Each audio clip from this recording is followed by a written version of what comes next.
named Khorasan after the historical region that includes today Afghanistan, Iran, and Pakistan that has been called once Khorasan. First, we heard about this group at the end of 2014, beginning of 2015.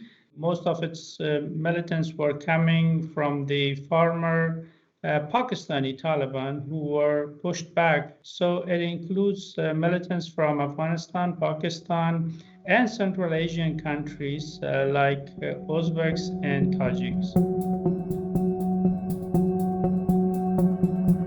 Both groups are Sunni extremists, but the interpretation of Islam and their action, the Islamic State's group action was much more brutal than the Taliban. One of their worst attacks was on a maternity hospital that left dozens of people dead and injured, including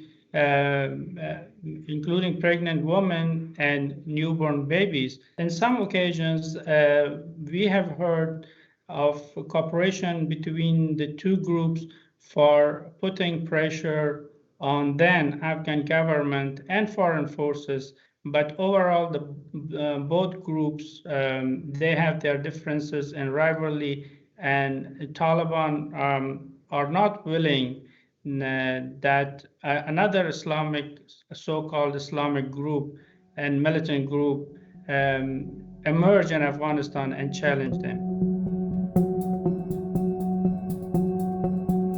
I believe the attack had its impact on the evacuation process. It shows that Taliban will somehow be struggling with controlling the ISK. They are active, still active in Nangarhar province and Kunar province and Nuristan and northeast of Kabul. They have recently become active. There are some cells. They were attacking the electricity pylons. If Taliban don't succeed to control the situation, that will become a big challenge for them.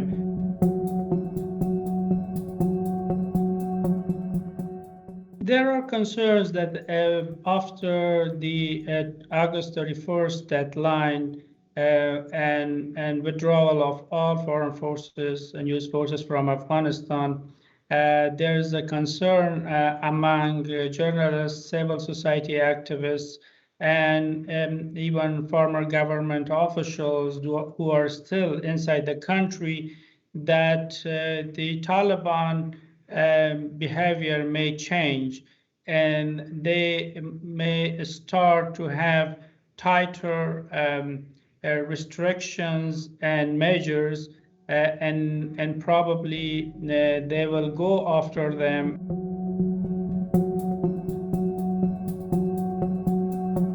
Actually, Taliban said that they are not for Afghans to leave the country, particularly educated Afghans. They should stay in the country and continue to contribute in the rebuilding of rebuild their country. Those of them who are not holding valid documents like visas, for instance, to travel to another country, it will be a big challenge. I don't think it will be easy for them to leave the country. We know many embassies are already closed and they are not functioning, and their consulates are not operative. So the chances of those people who are not holding valid documents and left behind, the chances to leave, it's become less and less.